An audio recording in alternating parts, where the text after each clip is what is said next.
Yeah, I'm ready. I think it's recording. I really hope so. If not, it's gonna have to do this again. Okay. So the purpose of this interview is to understand how different cultures use nonverbal communication. You can decline to answer any question.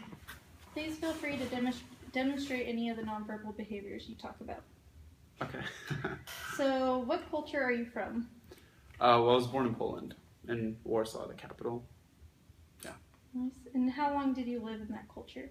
About 11 years. Yeah, I came here right before my 11th birthday, so. Nice. Emblems or gestures or head movements we use to replace speech. For example, like the hook 'em sign.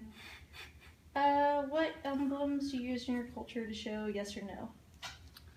Probably, it's pretty much the same thing, just nodding, like signs of affirmation, like swaying your head while you're talking, things like that.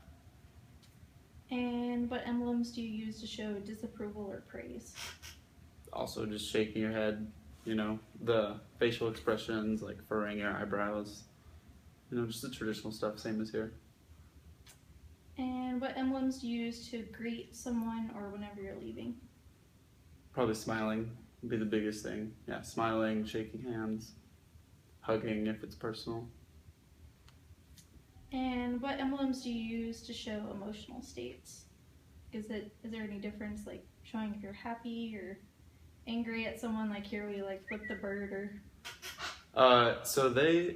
The difference, I probably say the biggest difference is when you flip the bird here, it's flipping the bird, but there, it's what they do is they go like this. Oh, okay. Yeah, it's like it's pretty much flipping the bird, except you keep closed fist and then just put your other arm like this. Okay. But it's really serious. Like if you do that to someone, they'll flip out. Good to know. Any emblems that you think may be unique to your culture? That one, That for one? sure. Yeah, Any most of them. others? No, it's really all the same. Handshakes, There's no like informal handshakes in Poland. Like, have you seen guys come up to each other here and they'll go like this and do like that thing? There's none of that there. It's like regular handshakes and stuff. Okay. It's a little bit more formal. Okay. How does your culture view time? For example, should you be on time, or if you're having a conversation but have a meeting that was set to start soon, do you finish your conversation or go to your meeting? Oh, punctuality comes first always, and not even punctuality, just showing up early, not incredibly early, but yeah, early 5 minutes or so. Punctuality is big in Poland. Okay. How close do people stand next to each other when having a conversation in your culture? And what factors play in how close or far people stand or sit next to each other? It's just a level of comfort with each other, how long they've known each other, whether you're speaking to your sister, brother, or person you met the other day. It really varies. Would you say it's pretty similar to like the U.S.? Oh yeah, Okay. yeah, absolutely. How much eye contact do you give people when having a conversation?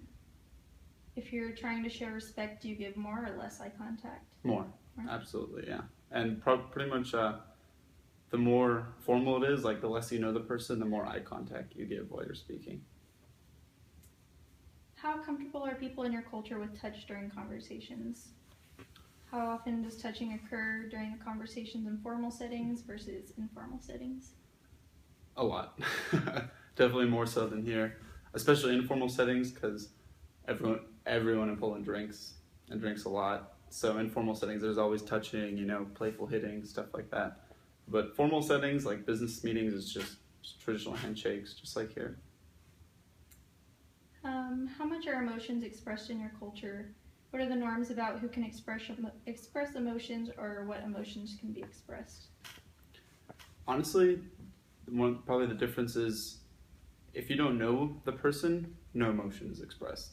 Here, if you're walking down the street and you make eye contact with someone that you don't know, you'll smile at them. But if you do that in Poland, you'll get weird looks left and right. And I'm not saying like it's not a kind culture. They don't bother doing that for people they don't know. Okay. Probably say that's the biggest difference. Are there different norms about how males and females should act? How are interactions between same-sex pairs different than interactions between a male and a female? Well, I actually couldn't answer that one for you because when I lived in Poland, it was like 2005 was the latest same-sex was still looked down upon then. So if there were same-sex couples, they weren't in the open. So I never got to see any of that. Okay.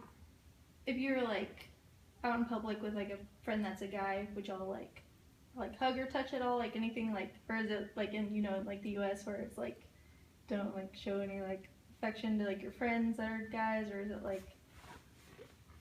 Yeah, there's not a lot of touching or playing around like that. It's a very, at least back then, like 10 years ago, it was a very strict, like traditionalist culture. Okay, and between like male and female interaction, do they show that in public or? Yeah, but not to the extent they do here. Here you can walk down the street and you'll see two people like kissing. You'll never see that in Poland. Okay. How much is physical beauty emphasized in your culture? What is considered physically attractive? It's emphasized, but definitely not to the point it is here.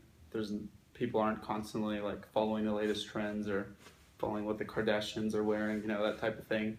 But I mean, beauty's important. People do get like ready up in the morning, try to look their best.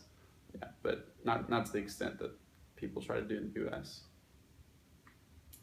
Alright, and what is a prominent difference between your culture and the U.S. culture? Like I said earlier, probably the etiquette in dealing with people you don't know. In Poland, if you don't know someone, it's kind of like, who cares? I'm not going to go out of my way to make their day better. But yeah, that's probably the biggest difference. Alright. If someone from the U.S. traveled to your culture, what do you think they should know? That if you walk down the street and smile at somebody you don't know, you're going to get a weird look. Is there anything else you'd like to share about nonverbal behaviors in your culture? I guess just that now that I think about it, it's strikingly similar to the U.S. Because I know like in other cultures, they bow, they do things like that. But I mean, everything in Poland it's Europe. Most of Europe is the same as the U.S. So it's pretty similar. Alright, well, that's it. Well, all right. Thank you. You're welcome. I hope that was recording. Oh my god, if it wasn't. Oh, it was.